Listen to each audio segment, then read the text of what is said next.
নমস্কার বন্ধুরা, আমি সুরজিৎ। আজকে আপনাদের কিশোর কুমারের মাছ খাওয়ার গল্প বলবো। দীনেন গুপ্ত পরিচালিত কলঙ্কিনী সিনেমার জন্য গানের সুর করে শ্যামল মিত্র গিয়েছেন বোম্বাইতে গান রেকর্ডিং করাতে, এবং গান গাইবেন স্বয়ং কিশোর কুমার। তো গানের রেকর্ডিংয়ের ডেট নির্ধারিত হয়েছে। কিশোর কুমার এলেন, সুর দেখলেন এবং অসাধারণ গাইলেন।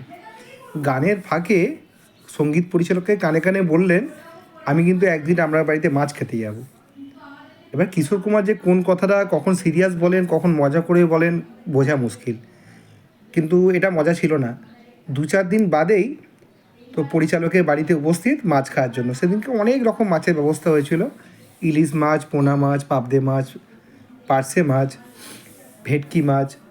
তো কিশোর কুমার শুধু মাছই খেলেন সেদিন, এবং খেয়ে বললেন খেতে খেতে যে বোম্বের এই সমস্ত খাবার খেয়ে খেয়ে মুখে একদম অরুচি ধরে গেছে।